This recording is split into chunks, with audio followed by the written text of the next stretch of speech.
We know that the decision to operate and what surgery to do is influenced by the individual surgeon.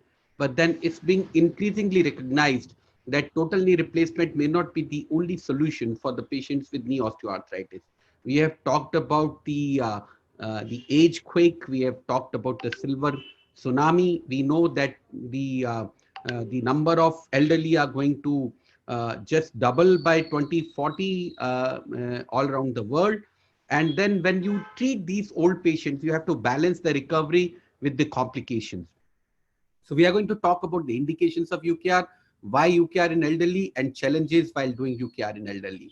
So ideal patient we all know is a anterior medial osteoarthritis with intact anterior cruciate ligament without any laxity. But we don't operate in inflammatory arthritis, tricompartmental arthritis, MCL laxity, or the patient non-compliance. So this is classically a varus which disappears when the patient flexes the knee, because the posterior part of the cartilage on both sides of the joint is intact. So the deformity disappears, and this is how it looks on the X-ray, and this is how it looks on the X-ray and intraoperatively. And when I see a knee like this, I don't want to take out the normal cartilage from here, cut the ACL, and then put in something in place of normal cartilage, just replace it with plastic. So it really pains me more so in the elderly.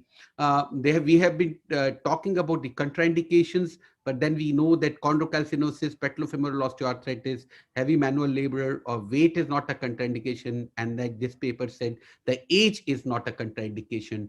And that's the all or none rule, that there should be no cartilage left in the medial compartment, and all the cartilage in the lateral compartment should be intact. Otherwise, you don't get the desired result. So unless it's bone on bone or medial compartment, you don't operate on this. Now, if you have cartilage loss in non-weight bearing areas or fibrillations and partial ACL degeneration, that's not really a contraindication, definitely not in an octogenarian. And sometimes even without ACL, it is very much on to do UKR, maybe with a fixed bearing if you like, if you are the wearing type. So now it is being considered more and more in the elderly population.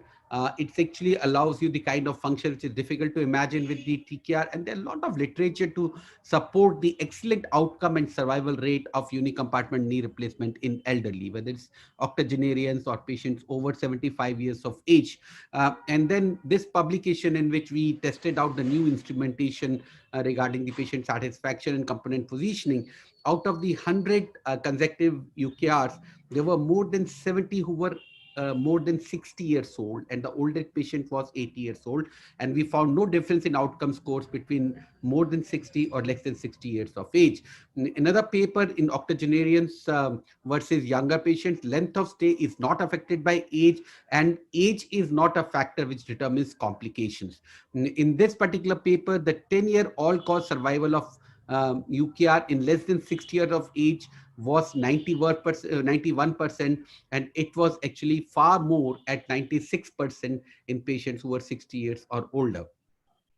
In this particular paper, even in ACL deficient patients, the UKR failure was not higher. Of course, the fixed bearing showed better results than mobile bearing in these cases.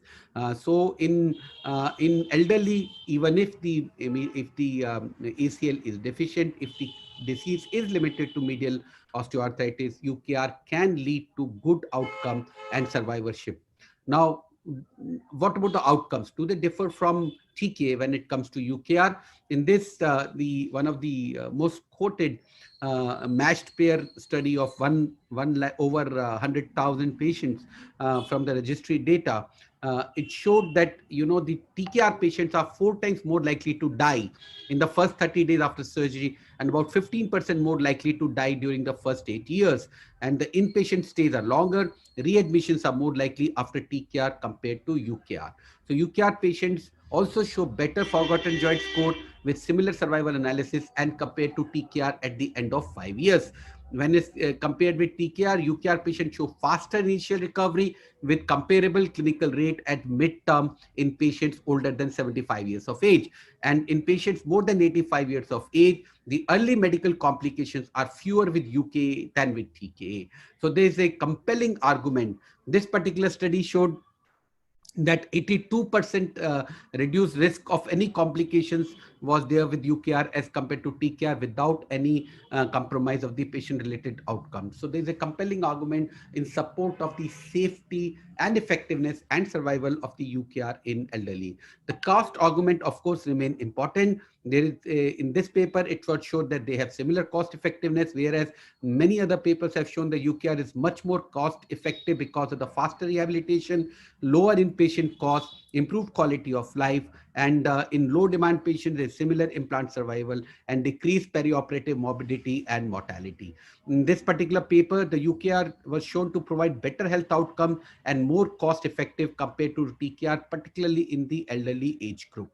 The Medicare policy works better with UKR, and then there are more complication rate with TKR and a longer length of stay. So while you can easily do UKR as an outpatient procedure, there's more and more opinion against doing that for TKR in UK, in US, because of the length of stay and risk of complications. Now, when it comes to cost effectiveness, this particular paper says that in a patient less than 60 years of age, high tibial osteotomy is more cost effective, whereas in patients more than 60 years of age, UKR is more cost effective. Coming to the survival and revision rate, the revision rates are determined by patient symptoms, health of the patient, ease of revision procedure, and chances of improvement following the revision. And you can see it is very difficult to revise these as compared to a UKR, which is just so tempting to revise, even if there are persistent symptoms in this and this, you will be more inclined to revise this. So in two classes of implants with identical functional outcome, the implant which is easier to revise will have an artificially high revision rate. That has been established, and the revision risk is higher when the surgeon has a low volume or low usage. And then if the surgeons perform 20% of their joints as UKR, their revision rate can be sufficiently lower. The re-revision rate of failed UKR is equivalent to the revision rates of primary TK and less than the revision rate of revision TK. So it's a good bargain. About our experience, we have completed 2 projects and mentored 3 postgraduate theses. I did this first as my first UKR in a mother of our neurosurgery registrar, and then she came back after 6 years to get the other side done.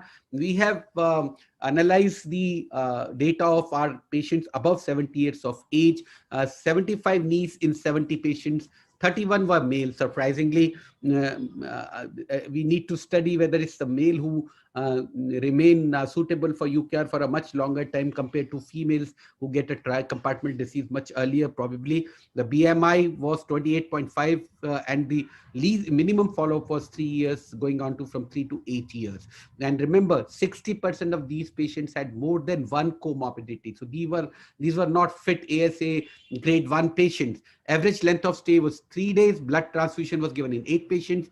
2 patients had to stay in ICU. 1 patient had cardiac ectopics. 1 had re-surgery, and that was the reason for readmission because of bearing dislocation, the same patient, and there was no mortality at the end of 3 years. The mean operative range of motion preoperative and postoperatively showed significant improvement, and most could squat. The challenges are severe tibia vera osteoporosis, hardware in situ, complications, and revision. The tibia vera incidence is higher in Indian patients at around 50%, and it has bearing on forces across the knee, alignment of the implant, and longevity of the implant. And so we resorted to navigating our unicompartmental knee, particularly in elderly patients, because we have published our results in JBJ's American showing that there is significantly less embolic load in patients when they have navigated surgery. Although the embolic load is not much in UKR, but then our other purpose was to look at the alignment. And if the patient had more than 5 degrees of residual varus even after valgus stress, or more than 10 degrees of hyperextension, we switched over to TKR in order to avoid failures. And this was a patient who had intramedullary nail in situ. He was 70 with comorbidities, and the options were to remove the nail and do arthroplasty, do pinless navigated TK, or try UKR. Now, this is what we did. We did a UKR on him, but because it was not possible to pass the intramedullary rod, we made a hole and used a spigot in this hole and use that to guide the femoral jig. Now, quickly about complications. Now, this was an osteoporotic lady. We have talked about osteoporosis. I am quite worried about doing partial knee replacement in patients who are severely osteoporotic. This patient intraoperatively developed a fracture, so she had to be fixed, and she possibly loaded her opposite side too much because she was told not to put weight, and after 3 weeks she fractured on the other side, and then she had to be operated on the other side as well. But then fortunately she went on to heal on both sides. So must keep that in mind in osteoporotic bone. This patient had a complication unrelated to surgery, had an intertrochanteric fracture which had to be nailed, and then there is a problem about bearing dislocation. You should be very careful about it. That is most commonly because of the surgical errors like inadequate gap balancing and impingement with the osteophytes. Your component should not be too far medial or too far lateral. And then you should put as little cement posteriorly as possible. And once you have a bearing dislocation, you can retrieve the bearing. If it is anteriorly, it's easy. If it's posterior, you can manipulate it and bring it to an accessible side. You can remove the femoral component, remove the bearing and put it in again, or you can just leave it there and put a new bearing. The recurrent dislocation is most commonly because of the MCL damage or a serious flexion extension mismatch and must be converted to a TKR. And you should not change, revise a failed UKR to another UKR. And if at all you need to revise, this is intraoperative picture. It's not that big a problem. And this is the chapter on the revision of unicompartmental knee to total knee in my book. So to take home message is that unicompartmental knee arthroplasty is a safe. It is because of the safety that I am inclined to use it in all elderly, particularly with the comorbidities, and I'm able to send them home and they continue to do very well and they continue to live. Remember, there is a certain mortality to TKR in elderly, and that's what we have also shown is possible with UKR. Thank you very much for your attention.